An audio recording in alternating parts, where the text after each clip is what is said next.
Hey everybody, it's JMan105 coming back to you with another video. And today I want to finally comment on the trucker convoys and protests that have started sweeping Canada. You may or may not have heard of them. It's a rather big deal here.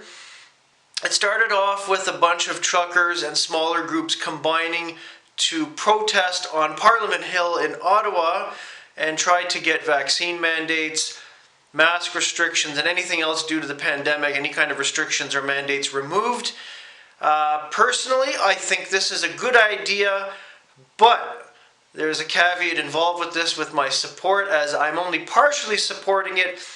I do agree with protests for Canada to get back to normal. We need to end all of the mandates in every province and territory. This has gone on for over 2 years now. Canadians are burnt out. People have lost their livelihoods, small businesses have closed and have been killed by pandemic restrictions. I'm sorry to anyone who disagrees with this next statement, but the coronavirus was never as big or as deadly as the mainstream media and the government and their health officials tell you it is. No, I am not speaking from a complete right-wing perspective. I am a very educated person that reads a lot of books and knows history quite well. There have been pandemics and epidemics throughout human history.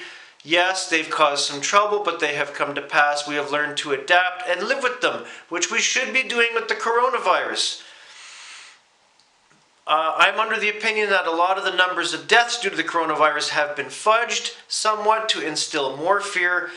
Come on, people. Fear is the oldest trick in the playbook for anybody in charge. You instill fear, you get the people to comply and go along with things. It's very simple. Now, that being said, getting back to the trucker protest and the convoys that are going on, I do agree with the protests and the convoys at Parliament Hill that are honking horns and bringing awareness and trying to induct change. I do not agree with the part of the protests that are blocking bridges and roads and bringing commerce to a halt. Yes, you will get more notice that way, but at the same time, you're being detrimental to your cause and to Canada as a whole by blocking trade and bridges and hurting people's livelihoods, the same people that you are supposed to be standing up for and helping. If anything, in conjunction with being on Parliament Hill and holding up Ottawa, instead of blocking bridges, you should be surrounding Queen's Park in Toronto, because our illustrious premier that I voted for, unfortunately, I don't like him anymore, Doug Ford, has been keeping the charade in Ontario going longer than most other provinces. British Columbia, Alberta, Saskatchewan, Manitoba, and Quebec, they're all removing, and PEI, are all removing their mandates and their requirements. We have a premier here who listens to nobody. His health minister, Christine Elliott, is a vampire and doesn't give a shit about anybody. And we're still keeping the facade and the narrative going here. Masks were supposed to be gone, as well as the rest of the mandates, by the end of March. They used this Omicron thing as an excuse to extend that till at least May. And now Doug Ford is calling on the police and declaring a state of emergency to crush protesters.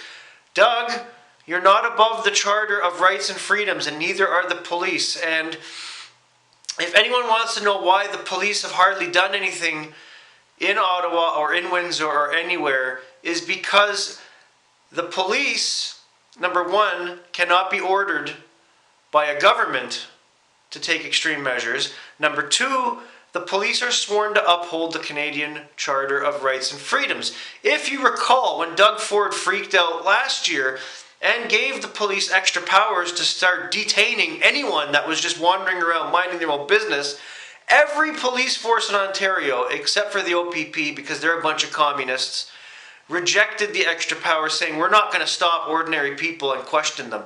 Because, again, the police have to follow the Charter of Rights and Freedoms. They are bound by the Constitution to do that.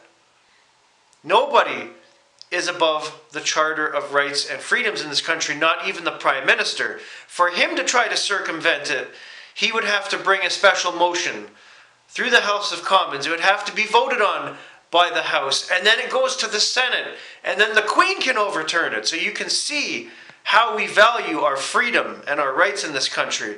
And it's about time that ordinary Canadians have started to stand up and say, we've had enough, we're pissed off, we're getting killed here, we need our freedom back. And I said a year ago that if every Canadian started to stand up and say enough is enough, it would be over, and it's happening. But again, nobody listens to me.